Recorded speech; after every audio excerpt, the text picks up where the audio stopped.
రోజు గాడి మీద వాడి వైపు మాత్రమే మాట్లాడకు. ఇందులో రోహిణి తప్పు మాత్రమే లేదత్తయ్య. అది మీరు ఒప్పుకోలేకపోతున్నారు. నువ్వు రోహిణి మీద కోపడ్డా, తిట్టా, కొట్టా, కానీ మళ్ళీ వాళ్ళిద్దరినీ మాట్లాడకుండా చేస్తే అది మహా పాపం. నేను ఎందుకు చెప్తున్నానో అర్థం చేసుకో. తప్పు చేసిన వాళ్ళని అనకుండా నన్నంటారేంటండి? జరిగిపోయిన దాన్ని మనసులో పెట్టుకొని ఇలాగే ఉంటామంటే ఇంట్లో ఎవరు సంతోషంగా ఉండలేరత్తయ్య. మాకు తెలుసులే, నువ్వేం చెప్పనక్కర్లేదు. చూడు, ఎంతైనా వాళ్ళిద్దరూ భార్యాభర్తలు. వాళ్ళ విషయాల్లో మనం జోక్యం చేసుకోవడం తప్పు. ఒక తల్లిగా నువ్వు మన ముగ్గురు పిల్లలు వాళ్ళ భార్యలతో సంతోషంగా ఉండాలని కోరుకోవాలి. ఇలా గొడవలతో దూరంగా ఉండాలని కోరుకోకూడదు. ఇక్కడ తనకి అవమానం జరిగిందని తను మలేషియా వెళ్ళిపోతే ఏం చేస్తారత్తయ్య? మీ కోడలు ఇంటి నుంచి వెళ్ళిపోతే అందరూ అత్తనే తప్పు పడతారు. మీకు తెలియందేం కాదు. అంటే ఇప్పుడు ఏమంటారు? వాళ్ళిద్దరూ వేరువేరుగా ఉండాలని నేను కోరుకుంటున్నానా?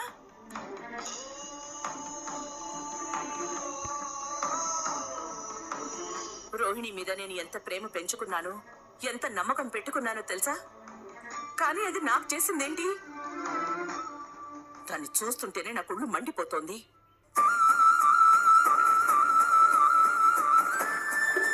మీరు బాలుకి మీనాకి పెళ్లి చేశారు. రవిగాడు వాడికి నచ్చిన అమ్మాయిని పెళ్లి చేసుకుని వచ్చాడు. కానీ మనోజ్కి రోహిణికి పెళ్లి చేసింది నేను. వాళ్ళిద్దరూ సంతోషంగా ఉండాలని నాకుండదా?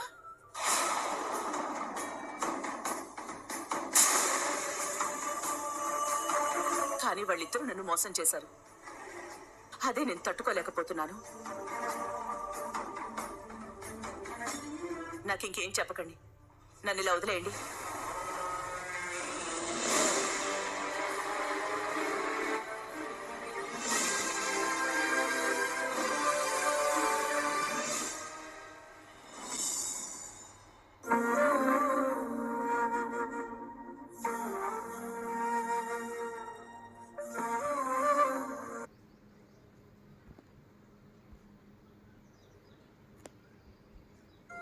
మీరు సొంత నిర్ణయాలు తీసుకునేటప్పుడు పెద్దవాళ్ళు గుర్తుకు రాకపోవడమే వాళ్ళని అవమానించడం అవుతుంది. ఆ డబ్బులు ఏం చేయాలో ఇంట్లో అందరం నిర్ణయం తీసుకోవాలి. మనం చేసే పని మంచిది అని ఒప్పించగలిగితే ఖచ్చితంగా అందరూ ఒప్పుకుంటారు. అలా ఒప్పుకోరని నువ్వు అనుకోవడమే నీ పొరపాటు. దొంగ నాటకాలు ఆపు. ఇంకా నీ నంగనాచి మాటలు నమ్మే అంత వెర్రిదాన్ని కాను నేను. పక్కకెళ్ళి నిలబడు. ఎందుకు ఏడుస్తున్నావు? జరిగిందేదో జరిగిపోయింది. జరగాల్సిన దాని గురించి ఆలోచించు. అది కాదే, నేను కన్న కలలన్నీ ఒక్కొక్కటి ఇలా పేక మేడల్లా కూలిపోతూ ఉంటే నన్ను కుమిలిపోక ఏం చేయమంటావే? నా ఫ్యూచర్ ఏంటో నాకేం అర్థం కావడం లేదు. నేను కోరుకున్న జీవితం నాకు దక్కుతుంది అని అనుకున్న లోపే ఇదంతా జరిగిపోయింది. అయినా కల్పన ఇలా సడన్ గా వస్తుందని, మీకు డబ్బులు ఇచ్చిన విషయం బయట పెడుతుందని ఎవరు మాత్రం ఊహించగలరే? ఆ బాలు ఎలాగైనా సరే నన్ను నిరికించాలని ఎన్నో రోజుల నుంచి ఎదురు చూస్తున్నాడు. ఇన్నాళ్ళకి అతని కోరిక నెరవేరింది. ఇప్పుడు చాలా హ్యాపీగా ఉంటాడనుకుంటా. అలా కాదే, మనం తప్పు చేసినప్పుడు ఎప్పటికైనా నిజం బయటపడుతుంది. నువ్వు వాళ్ళని మోసం చేస్తున్నావని తెలిసే మనోజ్ ని పెళ్లి చేసుకుని ఆ ఇంట్లో అడుగు పెట్టావు. ఈ మధ్యలో వచ్చిన చాలా ప్రాబ్లమ్స్ ని ఏదోలా దాటుకుంటూ వచ్చేసావు. కానీ కల్పన విషయంలో మాత్రం తప్పించుకోలేకపోయావు. అయినా ఆ డబ్బు నువ్వు మనోజ్ కలిసి తీసుకున్నారు, బిజినెస్ మొదలు పెట్టారు, ఇవన్నీ చేశారు. మరి తను తప్పంతా నీదే అని ఎందుకు చెప్తున్నాడు? మీ అత్తయ్య కూడా నీ మీదే ఎందుకు కోపడుతుంది? నాకైతే అర్థం కావట్లేదు. ఆవిడికి మనోజ్ అంటే చాలా ఇష్టం. ఆవిడ దృష్టిలో వాళ్ళ కుటుంబంలో ఉన్న వాళ్ళందరూ తప్పులు చేస్తారు, ఒక్క వాళ్ళ కొడుకు తప్ప. అందుకే తననేమి అందో. మరి అలాంటప్పుడు ఆవిడ నిన్ను కొట్టేటప్పుడైనా మనోజ్ ముందుకొచ్చి ఇందులో నా భాగం కూడా ఉందని చెప్పాలి కదా. మనోజ్ నిన్ను ప్రేమించి పెళ్లి చేసుకున్నాడు కదా, మరి ఆ ప్రేమ ఇదేనా? తనకు నా మీద ప్రేమ ఉండడం నిజమేనే, కానీ ఆ టైంలో భయపడ్డాడేమో అని అనిపించింది. దాన్ని భయపడ్డం అనరే, ఎస్కేప్ అవడం అంటారు. తను అలా చెప్పడం వల్లే కదా మీ ఇంట్లో వాళ్ళంతా నీ మీద రివర్స్ అయ్యారు. బ్రో, నాకు కూల్ డ్రింక్స్ కావాలి, అది నా బడ్జెట్ లోనే ఉండాలి. ఇంత కోపంగా ఉంటుందని నేను అస్సలు ఊహించలేదు. ఈ విషయం బయటపడితే ఈ విషయం గురించే మాట్లాడతారేమో అని అనుకున్నాను, కానీ పార్లర్ టాపిక్ కూడా తీసుకొచ్చి కోపం అంతా ఒక్కసారిగా నా మీద చూపిస్తారని అనుకోలేదు. ఇంత చిన్న విషయంలోనే ఆవిడ కొట్టేంత దూరం వెళ్ళిందంటే రేపు నీ మలేషియా మ్యాటర్ చింటూ విషయం బయటపడితే పరిస్థితి ఎలా ఉంటుందో ఊహించుకోవడానికే చాలా కష్టంగా ఉంది. ఇప్పటికే నేను నలిగిపోతున్నానే, నువ్వు మళ్ళీ ఆ విషయాలు గుర్తు చేసి చచ్చిన పాముని ఇంకా చంపుకో. నేను చెప్పినా చెప్పకపోయినా రేపు జరిగే విషయం అదే. ఎంతైనా నువ్వు జాగ్రత్తగా ఉండడం మంచిది.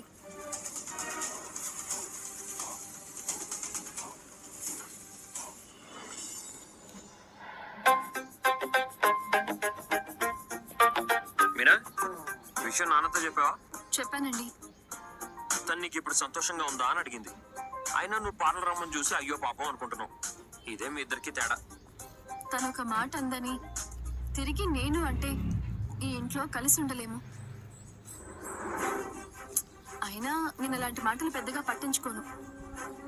కాకపోతే అత్తయ్య రోహిణిని మీ అన్నయ్యని అలా వేరు చేయటం నాకెందుకో కరెక్ట్ గా అనిపించడం లేదు. ఇంటికి వచ్చిన కోడలి మీద ఎంత కోపమైనా ఉండొచ్చు, కానీ అలా విచక్షణ మరిచి మాట్లాడడం మంచి పద్ధతి కాదు కదా. కాదు, కానీ అదే మా అమ్మ పద్ధతి. ఇంతకీ నాన్నేమన్నాడు? అత్తయ్యతో నేను మాట్లాడతాను అని చెప్పారు. కాకపోతే ఇప్పుడు వాకింగ్కి వెళ్ళారు. నాన్న మాట్లాడితే అంతా సర్దుకుంటుందిలే. ఆయనకి అమ్మతో ఇలాంటి అనుభవాలు ఎన్నో ఉన్నాయి. రే మనోజ్,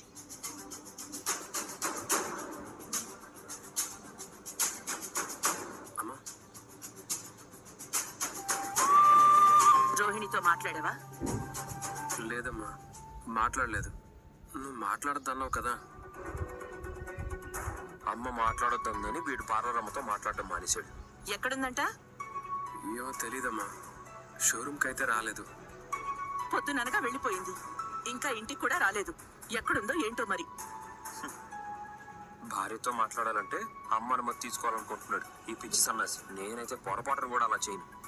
అందరూ మీలా ఉండరుగా. సర్లే, తనకి ఫోన్ చేసి నేను రమ్మన్నానని చెప్పు.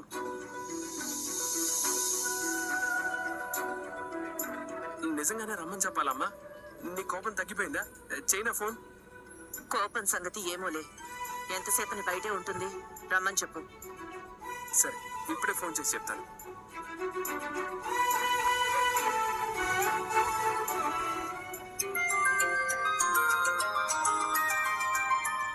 హే, మనోజ్ ఫోన్ చేస్తున్నాడే, లిఫ్ట్ చేయవే. నేను లిఫ్ట్ చేయను.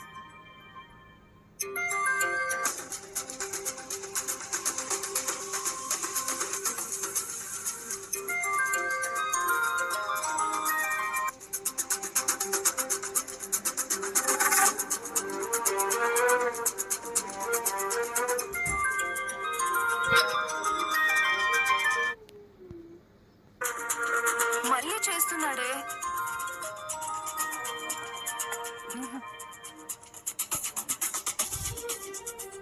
ఏంట్రా, ఫోన్ ఎత్తడం లేదా? ఎత్తడం లేదమ్మా, 2-3 సార్లు ఫోన్ చేశాను. ఇప్పుడు ఆవిడ గారు ఫోన్ ఎత్తకపోతే నేను ఫోన్ చేసి అడుక్కోవాలా? హ, అత్తనేగా. నేను ఒక మాట అంటే పడలేదా? అలా అని కాదులేమ్మా, నేను తనతో మాట్లాడలేదు కదా, అందుకే నా మీద కోపంగా ఉందేమో. కానీ ఎక్కడికి వెళ్ళిందో కూడా తెలియట్లేదే. ఆ పార్లర్కి ఏమైనా ఫోన్ చేసి కనుక్కున్నావా? చేశానమ్మా, అక్కడికి కూడా రాలేదని చెప్పారు. మళ్ళీ చేస్తాను. అమ్మ ఫోన్ చేసి పిలవమన్నంత వరకు వీడికి తనకి ఫోన్ చేయాలన్న ఆలోచనే రాలేదు చూసావా. ఏ తను ఇన్నిసార్లు ఫోన్ చేస్తుంటే లిఫ్ట్ చేయొచ్చు కదే, ఎందుకు ఓవర్ యాక్షన్ చేస్తున్నావు? ఎందుకు లిఫ్ట్ చేయాలి? నేను పెళ్లి చేసుకున్న కొత్తలో ఎన్ని కష్టాలు వచ్చినా నా చేయి వదలనని ప్రామిస్ చేశాడు. కానీ ఇప్పుడేం చేశాడు? వాళ్ళమ్మ చెప్పగానే సైలెంట్ అయిపోయాడు. తనని నమ్ముకొని నేను ఆ ఇంటికి వెళ్ళాను. నేనేమైపోవాలి? హ, నాకు మాత్రం తన తప్ప ఇంకెవరున్నారు చెప్పు? మా అత్తయ్య నన్ను కొడుతున్నప్పుడు కనీసం నాకు సపోర్ట్ కూడా చేయలేదు. ఏ తనకి తానుగా ఎప్పుడైనా ఆలోచించాడా? ముందు వాళ్ళ అమ్మ చెప్పిన మాట వింటాడు, ఆ తర్వాత నీ మాట వింటాడు. ఇప్పుడు మళ్ళీ వాళ్ళ అమ్మ మాట వింటున్నాడు. తనకంటూ సొంత ఆలోచన ఏమీ లేదు, సొంత తెలివితేటలు కూడా ఏమీ లేవు. నువ్వు మనోజ్ని హీరోలా చూస్తున్నావేమో, తనొక జీరో. అదిగో మళ్ళీ నీ భర్త గురించి ఏమైనా అంటే కోపం వస్తుంది. ఫోన్ చేస్తే మాత్రం లిఫ్ట్ చేయవు. అంత ప్రేమ ఉన్నదానివి ఫోన్ లిఫ్ట్ చేసి మాట్లాడొచ్చు కదా. నాకు లిఫ్ట్ చేయాలని ఉంది, కానీ వెంటనే ఫోన్ లిఫ్ట్ చేస్తే నా విలువ వాడికి అర్థం కాదు. అందుకే కాసేపైనా నా గురించి వెతకాలి కదా, అప్పుడే వాడికి బుద్ధి వస్తుంది.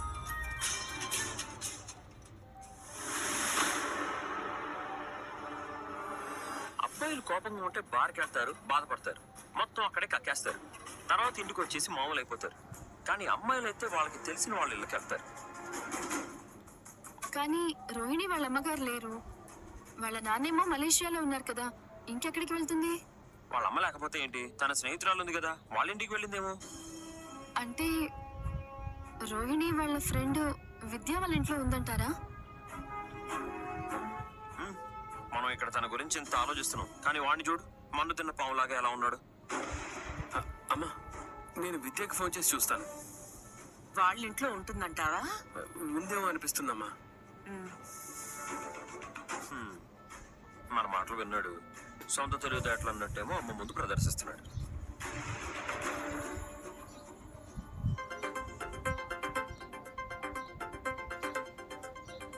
ఏయ్, అది ఖచ్చితంగా మనోజ్ అయి ఉంటాడు, చూడొకసారి.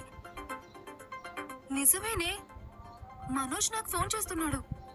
నువ్వు పొరపాటును కూడా లిఫ్ట్ చేయకు. సరే. మళ్ళీ ఫోన్ చేస్తున్నాడే. అయినా సరే నువ్వు మాత్రం లిఫ్ట్ చేస్తే ఊరుకోను.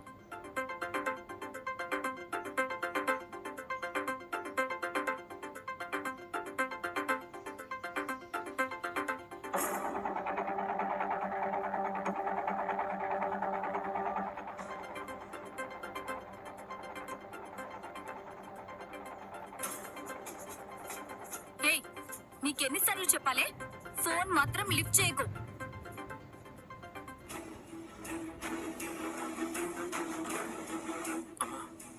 తను కూడా లిఫ్ట్ చేయట్లేదమ్మా. ఫోన్ చూడలేదేమో. తిరిగి ఫోన్ చేస్తే నేను రోహిణి గురించి అడుగుతాను. సరే చూడు.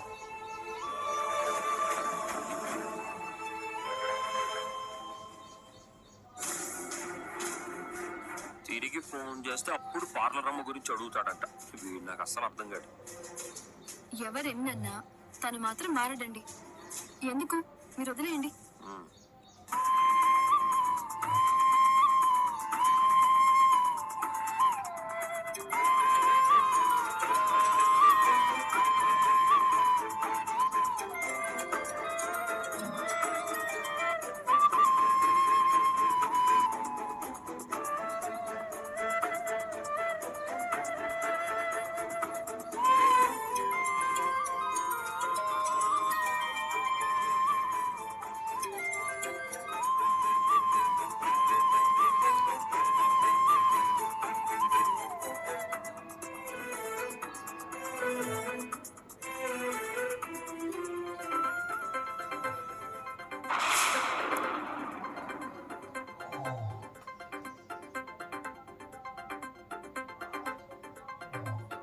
హే, తను ఎన్నిసార్లు ఫోన్ చేసినా నువ్వు మాత్రం ఫోన్ లిఫ్ట్ చేయకు. పాపమే, పదే పదే ఫోన్ చేస్తున్నాడు. లిఫ్ట్ చేసి ఒక్క మాటైనా మాట్లాడతాను. వద్దని చెప్తున్నాను కదా, నోరు మూసుకొని సైలెంట్ గా ఉండు. అది కాదే, ఇప్పుడు నేను కూడా ఫోన్ లిఫ్ట్ చేయకపోతే మనమిద్దరం ఏదో ప్లాన్ చేస్తున్నాం అనుకుంటాడు. నువ్వు ఇక్కడ ఉన్నావని తెలిసిపోతుంది.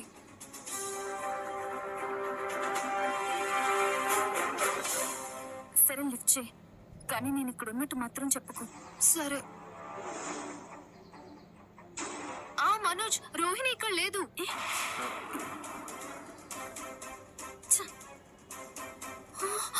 అయ్యో, అడగకుండానే చెప్పేశాను. బ్రో, నాకు కూల్ డ్రింక్స్ కావాలి. అది నా అయ్యో, అడగకుండానే చెప్పేశానే. నేను నేనేం అడగలేదు కదా. నువ్వు రోహిణి గురించి ఎందుకు మాట్లాడుతున్నావు? అదే ఏమీ లేదు. పొద్దున రోహిణి ఫోన్ చేసి ఇంటికి వస్తానంది, ఇంకా రాలేదు. మీరు కాల్ చేస్తుంటే తన గురించి చేశారేమో అనుకుని అందుకే అలా చెప్పాను. అంటే రోహిణి అక్కడ కూడా రాలేదా? వస్తే వచ్చిందని చెప్పేదాన్ని కదా, రాలేదు.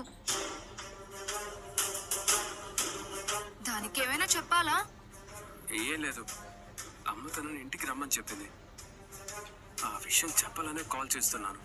ఎవరికి ఫోన్ చేసినా దొరకట్లేదు. అందుకే నీ దగ్గర ఉందేమో అనుకున్నాను. ఓహో,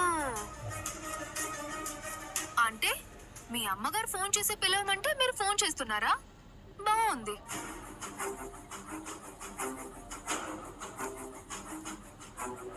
సరే, రోహిణి ఇక్కడికి వస్తే చెప్తానులేండి. నీ దగ్గరకు వస్తే ముందు నాకు కాల్ చేయమని చెప్పు, లేదా నేరుగా ఇంటికి వచ్చామని చెప్పు. అలాగే.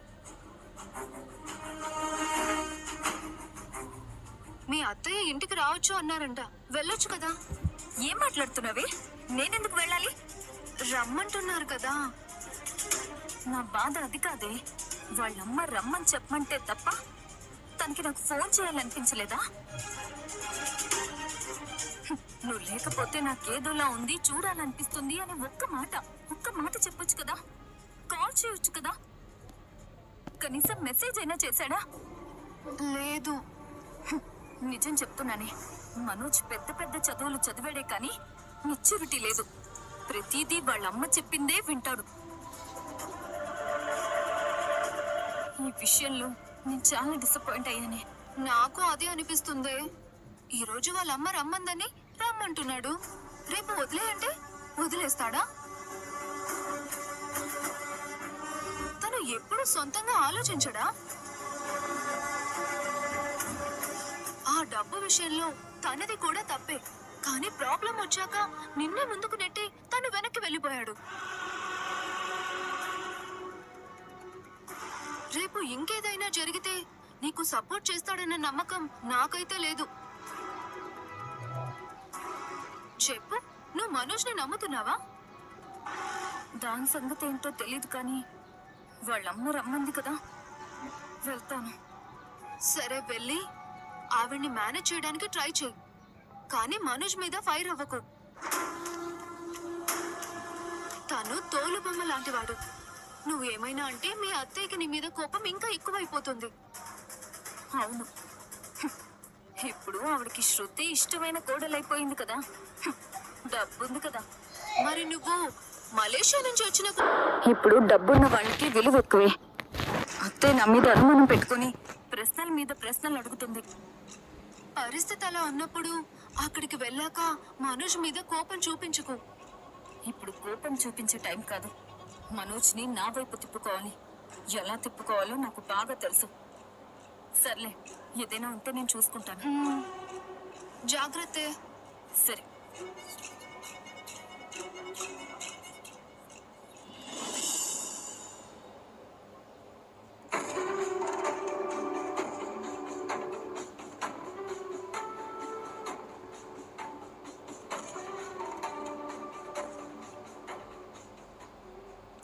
సభా ప్రాంగణంలో సందడి లేదు. ఆ శబ్దావతి లేకపోతే ఇల్లు ఇల్లులాగే లేదు. మావయ్య, మీరు కాఫీ తాగుతారా? ఇప్పుడేమవుతామ్మా? మనోజ్ రోహిణికి ఫోన్ చేసి రమ్మన్నాడా? రమ్మన్నాడని అమ్మకు తెలిస్తే వీడిని కూడా బయటకి గెంటేస్తుంది. వస్తుంది, పార్లర్ అమ్మ తప్పకుండా వస్తుంది. ఎలా చెప్తున్నారు మీరు? వెళ్ళేదైతే ట్రావెలింగ్ బ్యాగ్ పట్టుకెళ్ళేది, హ్యాండ్ బ్యాగ్ పట్టుకెళ్ళేది కాదు. కాబట్టి తిరిగి వస్తుంది.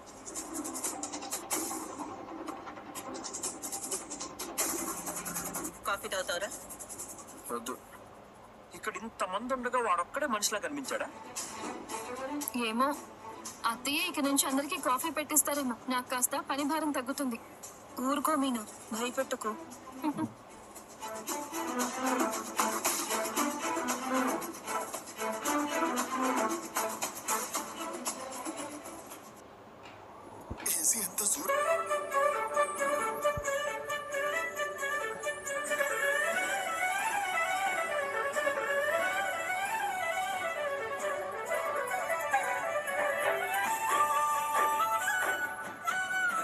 రోహిణి,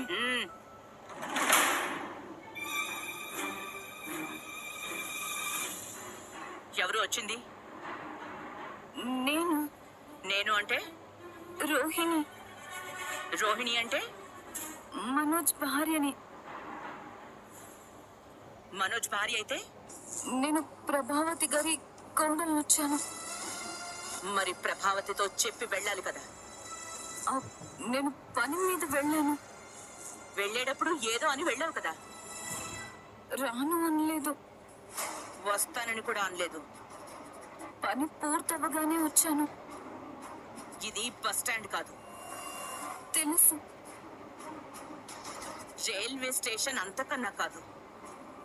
అది తెలుసు. మరైతే నీ ఇష్టం వచ్చినప్పుడు వెళ్ళొచ్చు, ఇష్టం వచ్చినప్పుడు రావచ్చని ఎలా వెళ్ళావు? ఇప్పుడు వెళ్ళి గేట్ బయట ఆగి ఫోన్ చేసి రమ్మంటావా? పళ్ళు రోలిపోతాయి. ఎవరివో క్లియర్ గా చెప్పాలి. నీ పళ్ళే. నువ్వు రాలగొట్టేదాకా నీకు అందుబాటులో ఉంటానని ఎలా అనుకున్నావు? నోరు ముయిరా. ఈ ఇంటి వారసుడు తప్పు చేసినందుకు ఏనాడో తండ్రి కాళ్ళ మీద పడి క్షమాపణ అడిగాడు. కానీ మొదటిసారి ఈ ఇంటి కోడలు ఈ ఇంటినే మోసం చేసింది, ద్రోహం చేసింది.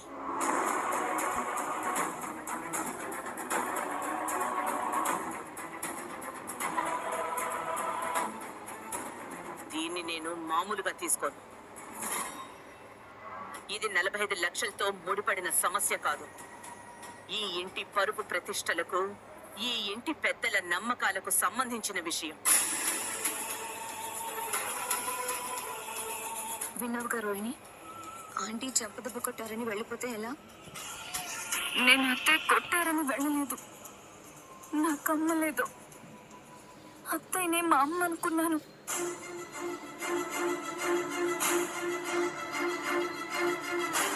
ఆవిడకి కొట్టే హక్కు ఉంది. ఆపో. ఇలాంటి మాటల్ని నమ్మే పరిస్థితి దాటిపోయింది. అబద్ధాలు చెప్పేటప్పుడు అమ్మ లాంటిదని గుర్తుకు రాలేదా? మొత్తం అక్కడే చెప్తున్నావు, ఇక్కడేం చెప్పవా? ఆ? వాణ్ణి మందలించే హక్కు మీకు లేదా?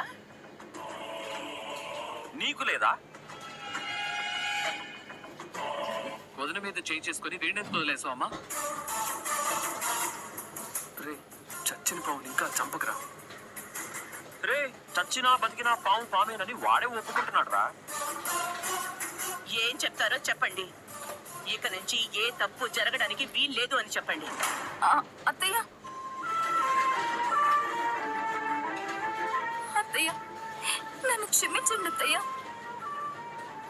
అమ్మా, నన్ను క్షమించమ్మా.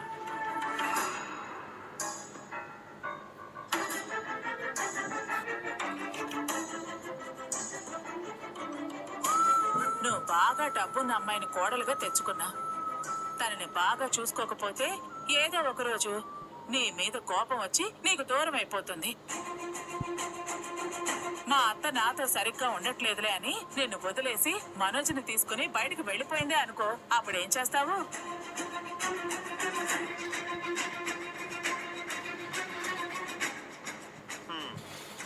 మాంత్రికుడు ప్రాణం చిలకలో ఉందని కనిపెట్టినట్టు అమ్మ వీక్ పాయింట్ పాదాల్లో ఉందని 2 సార్లు మింగినోడు కనిపెట్టేశాడు. రే మనోజ్, అబద్ధాలు మోసాలు లాంటివి మళ్ళీ నువ్వు చేయటానికి వీల్లేదు. ఏ సమస్య వచ్చినా కుటుంబంతో మాట్లాడుకుని పరిష్కరించుకోవాలి. ఏ నిర్ణయమైనా అందరితో మాట్లాడి తీసుకోవాలి. అలాగే నాతో చెప్పకుండా, నాకు తెలియకుండా ఏది మింగకూడదు. రేయ్, ఇప్పుడు ఈ పంచాయతీ అదేగా. నాన్న అంతా బానే ఉంది కానీ తీర్పులో తప్పుంది. అంతా మాట్లాడడం అయిపోయింది. పోలేదు, ముఖ్యమైన విషయం ఒకటి ఉంది. నువ్వేం చెప్పాలనుకుంటున్నావో నాకు బాగా తెలుసు. నీ మేధాశక్తికి నా జోహార్. ఏంటో చెప్పండి జ్ఞానావతి. మీ డబ్బులతో మనోజ్ షాప్ పెట్టుకున్నాడు కాబట్టి అందులో వాటా అడుగుతాడు, అంతేగా?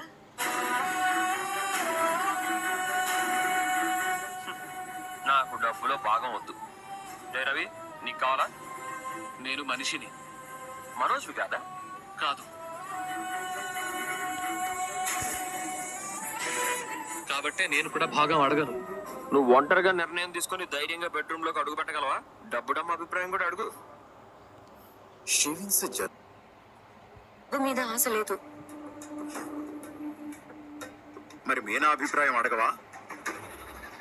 నా భర్త నిర్ణయాలు కాకుండా నాకంటూ వేరే నిర్ణయాలు ఉండవు మావయ్య. సరే అయితే ఏం చెప్పాలనుకుంటున్నావు? ఇప్పుడు నేను ఒక తీర్పిస్తాను. రేయ్, 2 సార్లు లక్షలు మింగినోడా, సరిగ్గా విను. నువ్వు షాప్ ఓపెన్ చేసింది నీ భార్య తండ్రి ఆ జైల్లో మగ్గే మనిషి డబ్బుతో కాదు, మన నాన్న 35 ఏళ్ల కష్టార్జితంతో. కాబట్టి షాప్ ఓనర్ స్థానంలో నుంచి నువ్వు తప్పుకోవాలి.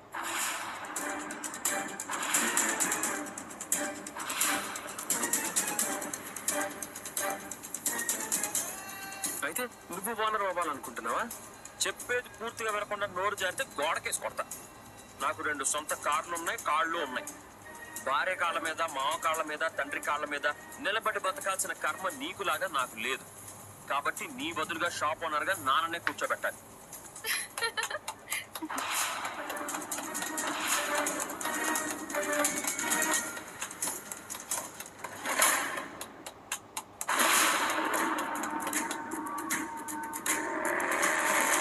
ఆపేసావేంటి మీనా? కొట్టు.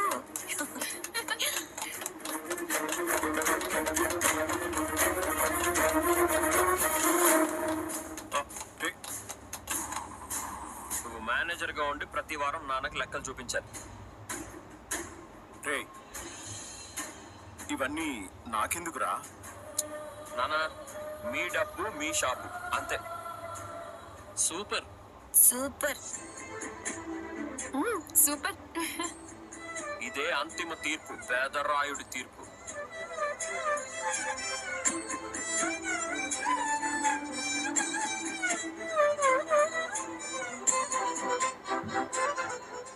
అమ్మేం మాట్లాడటం లేదు. అమ్మకి మాట్లాడే హక్కు లేదు.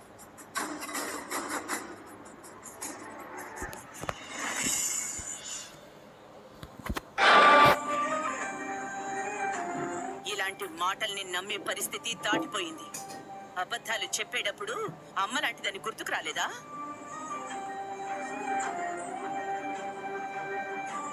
మా అమ్మ కోపం అస్సలు తగ్గదేమో అనుకున్నాను, కానీ నిన్ను యాక్సెప్ట్ చేసింది. నాకు చాలా సంతోషంగా ఉంది రోహిణి. ఈరోజు నువ్వు కరెక్ట్గా మాట్లాడావు తెలుసా? నిన్ను చూస్తుంటే జాలి పడాలో కోప్పడాలో అసలు నాకేం చేయాలో కూడా అర్థం కావడం లేదు మనోజ్. ఇలా మాట్లాడడానికి నీకు కొంచెం కూడా సిగ్గుగా లేదా? నేనేం చేశాను రోహిణి? నన్నెందుకు తిడుతున్నావు? ఇందుకే తిడుతున్నాను. నువ్వేం చేయలేదు కాబట్టి నిన్ను తిడుతున్నాను. ఏంటి మనోజ్ అలా చూస్తున్నావు? అత్తే నన్ను తిడుతుంటే చూస్తూ నిలబడతావు, కొడుతుంటే ఏమీ మాట్లాడు. ఒక్కసారంటే ఓకే, రెండోసారి చెయ్యెత్తినప్పుడైనా కనీసం వచ్చి ఆపాలి కదా. అదేం చేయవా? అసలు అలాంటి ఆలోచనే రాదా నీకు? ఎందుకు ఆలోచించను రోహిణి? నేనేం మాట్లాడినా మా అమ్మ ఇంకా రెచ్చిపోతూనే ఉంటుంది. మా అమ్మ గురించి నీకు తెలుసు కదా, అందుకే నేను అప్పుడేం మాట్లాడలేదు. నేను క్షమించమని అడిగాక కూడా అత్తయ్య నన్ను తిడుతూనే ఉంది, అది కూడా చూస్తూనే ఉన్నావు. కనీసం అప్పుడైనా క్షమించమని అడిగింది కదా, ఇక వదిలే అమ్మా అని అడగొచ్చు కదా. అనువు. ఆ బాలు ఏమో నీ నాన్నని షోరూమ్కే ఓనర్ని చేస్తాను అని అంటున్నాడు. అప్పుడు కూడా నువ్వేం మాట్లాడు. నాకు ఒకటి అర్థం కాదు, నీ నోటికి ఏమైనా తాళం వేసుకుంటావా ఏంటి? ఇంత జరుగుతున్నా నీకు చీమ కుట్టినట్టు కూడా ఉండదా?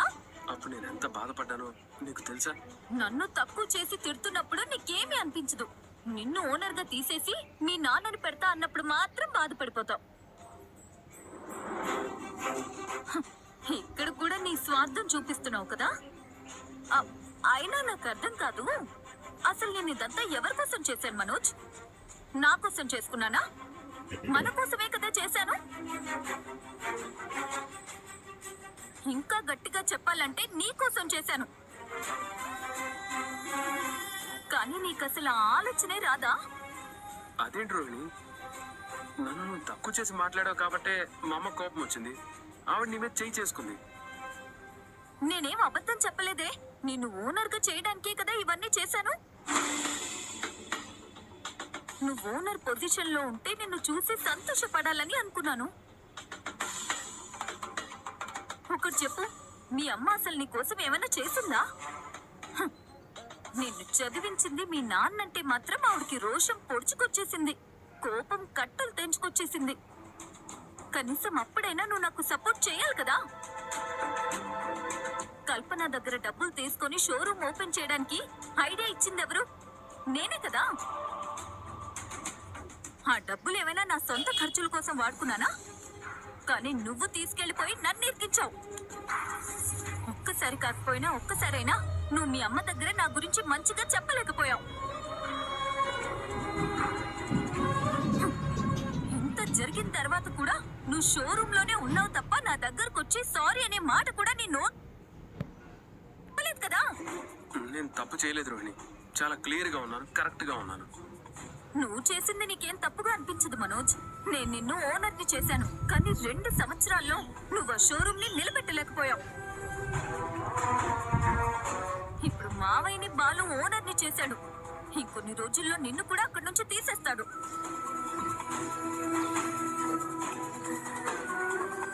బాలు అలా మాట్లాడుతుంటే మీనా ఎలా నవ్విందో చూసావా?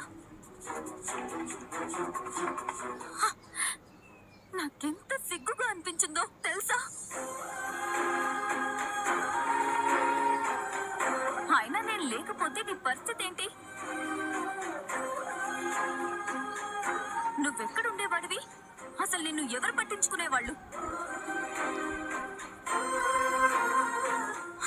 ఇవన్నీ మర్చిపోతావు, ఎందుకంటే నువ్వు బాగున్నావు కదా. మీ అమ్మ కూడా నిన్నే వెనకేసుకొస్తుంది. నేను బయట దాన్ని కదా, నన్ను తిడతారు, కొడతారు, ఏమైనా అంటారు. అది కాదు రోహిణి. ఇక చాలు. నేను ఇంటికి నిందలు అవమానాలు పడ్డానికే వచ్చినట్టుంది. ఇంకేం చేస్తాం, పడతాను. నీతో తాళి కట్టించుకున్నాను కదా, ఎన్ని అవమానాలైనా పడతాను, అలవాటు చేసుకుంటాను. నువ్వు మాత్రం హ్యాపీగా ఉండు. నీకు నువ్వు బాగుంటే చాలు కదా.